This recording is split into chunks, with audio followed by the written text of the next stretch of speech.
In the deserts of Arabia, an insurgency war was raging years before I got to France.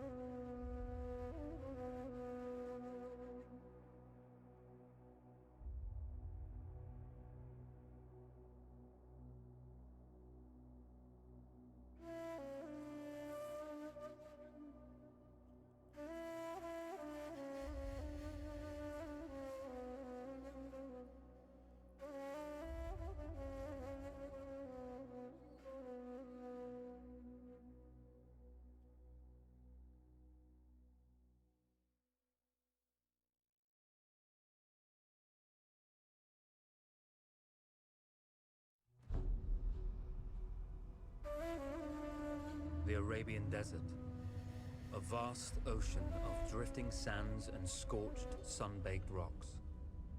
Beneath these endless dunes, oil, the lifeblood of our new mechanical century. For more than 400 years, the Ottoman Empire has ruled these lands, controlling all that's to be found here. But the Ottomans do not rule unopposed. Small bands of Bedouin rebels have united to overthrow the empire. They strike without warning and then vanish into the desert. Fighting alongside them is a lone British officer whose exploits have earned him wide renown. The world has taken to calling this man Lawrence of Arabia. In the desert, you rely on good planning, but you also hope for a dash of luck. And luck was with us when we learned of a recently derailed Ottoman train carrying a most interesting piece of cargo.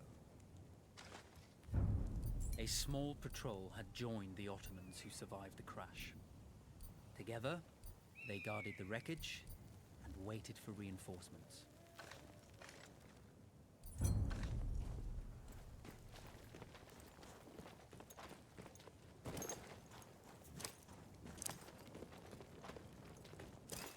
A lone fighter has just one advantage over a large enemy force.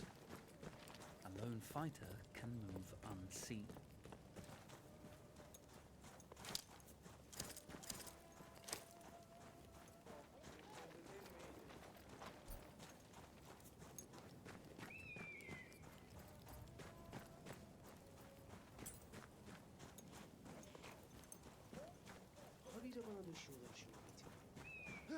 Cry havoc and let slip the dog bone.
Bütün hudutlara çekeceksin bir duvar. Sonra hiç böyle uğraşmayacaksın. Aşağıya dikkat eyle! Vurun!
Hareketini bozma. Come out! It's over!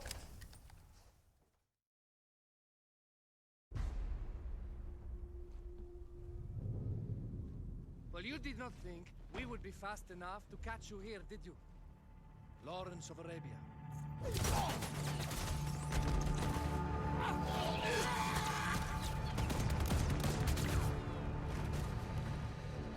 Actually, I was rather depending on it. Lawrence. Well, this is very clever. Now the hunter becomes the hunted. So who might you be? How enchanting you are, my dear. Ahmed. I'll show you enchanting. If it weren't for you, I'd be free. Free, is it? You'll be free when you're dead. And I'm happy to tell you, the Empire intends to grant you all this freedom very soon. Even now, an engine of destruction scours this desert, obliterating your allies, your families, your homes.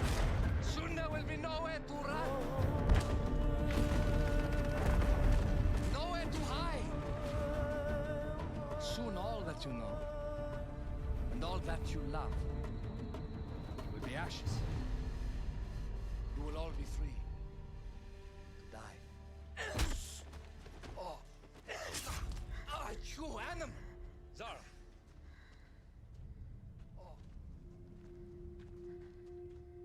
Now, I understand that you would like nothing more than to strip the flesh from that man's feet and send him off into the desert naked to die. But think about it. You're right. I'm sorry. My friend here, she can be a little brusque. You're going to tell me how to lie to your train, so we can lure it into a trap and destroy it.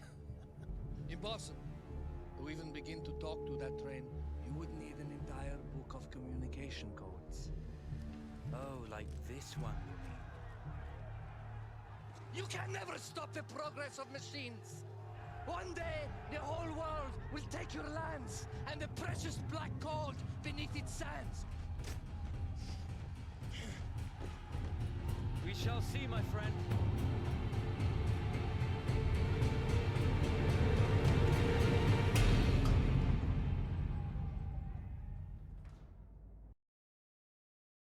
Of course, obtaining the codebook was not enough.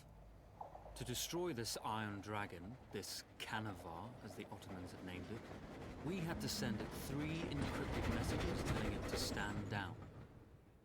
There were Ottoman outposts scattered along the railroad tracks. The commanders there carried high-priority message capsules. We had to use those to send our orders. Infiltrating the village wouldn't be easy. A full detachment of Ottoman soldiers had occupied it. The Ottomans had chosen an isolated location for their desert outpost.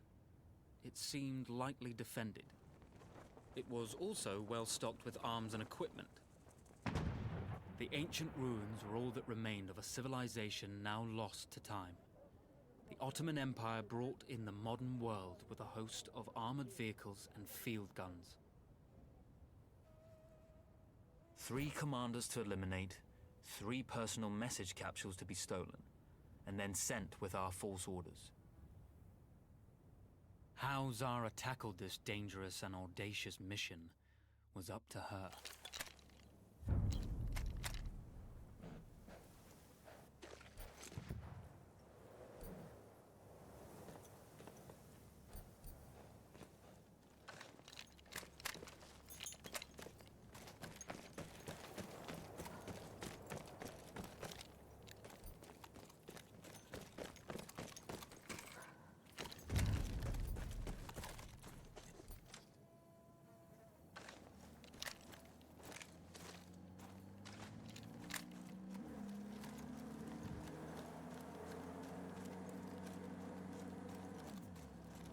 Ben o komutanın ta...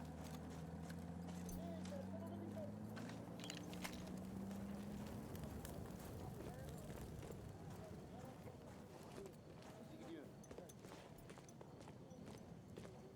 Ha?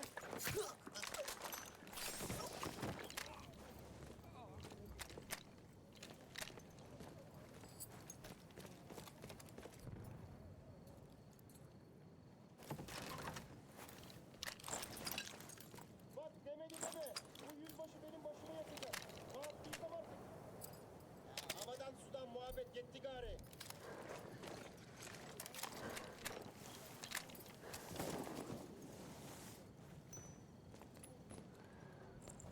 Ulan bütün hudutlara çekeceksin budular. Sonra hiç böyle uğraşmayacaksın. Benimle konuşma. Bir cenabetlik var sende.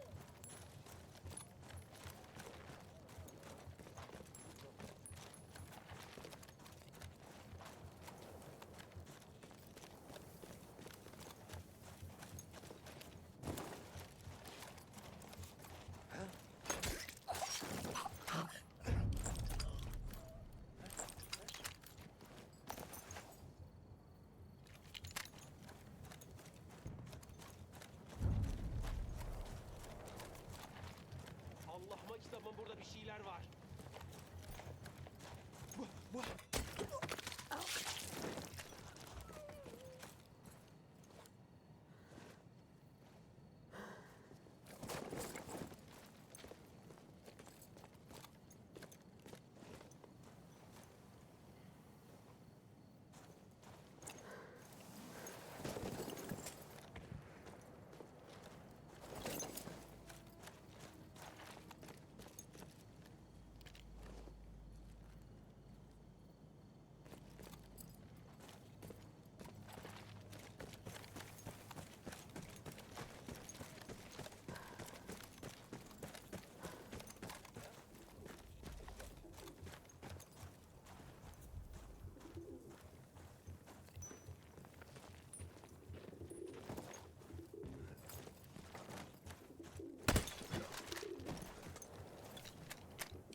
A single order wouldn't be enough.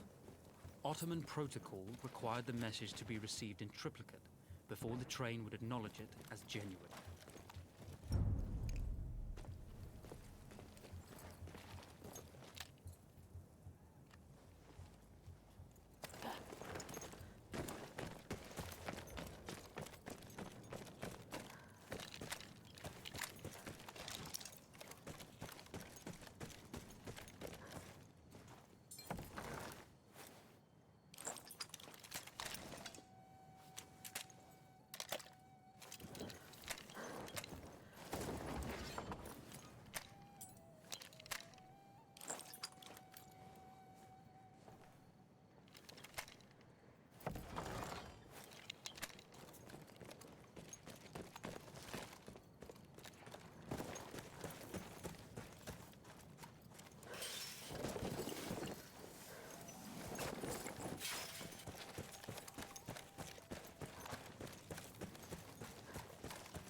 Zırhlılar geliyor. Sıvışamazsın artık.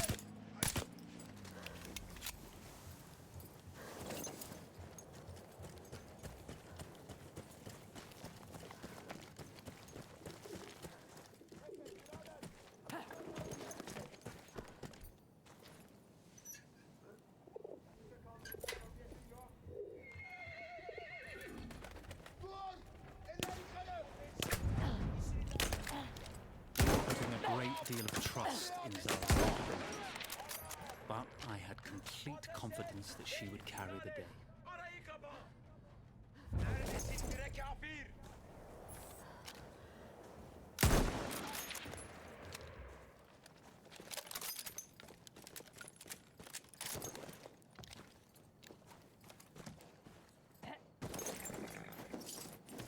Here!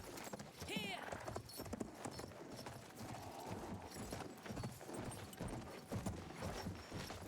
Here!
edeceksin. Kim var orada?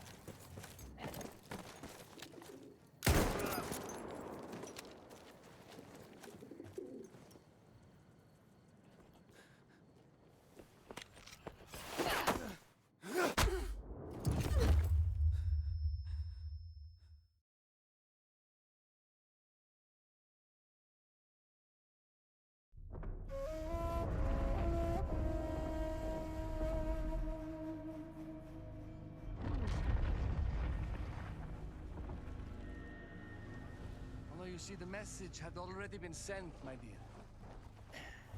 Not the message you would have wanted. Lawrence was such a good host. It almost seemed rude to escape.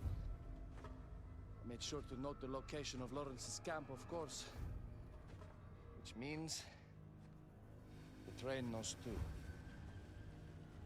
Twice, you told that train everything was clear. But I told it exactly where to attack.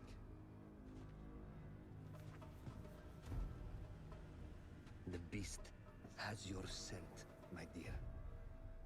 And it's coming to slaughter you and your little band of rebels. First, the firestorm from the cannon. Then, up close with the troops to slaughter any survivors.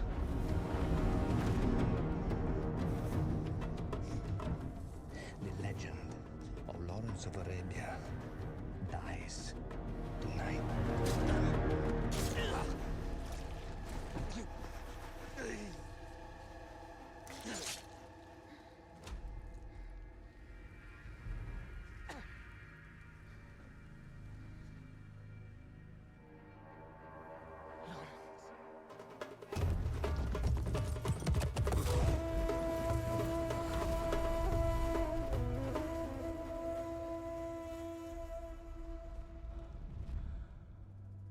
You slipped away just in time. Tilkitchi was a fool to think we'd ever stay after he escaped. The Canavar'a won't stop hunting us. No, it won't. Let me think. The train's coming a long way, so it'll have to stop to take on water. That's where we strike. Agreed. I'll deal with any sentries, then rig explosives on the track. Yes, and I'll rally our fighters. When I blow the lines, the train will be trapped. So when you hear the blast, you need to attack them with everything you have. It's good. But you know that there's a chance the men may not come. You may set off those explosives and find you're out there all alone. You know that. I guess I won't know either way until I set it off.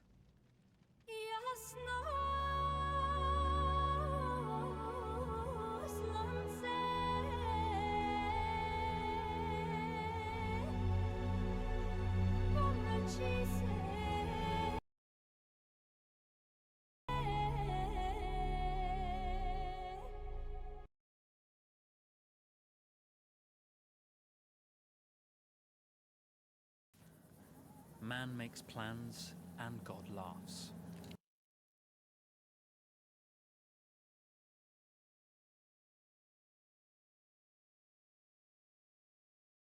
Plans and God laughs. As it turned out, the small town where we would ambush the train had a significant enemy presence. Those troops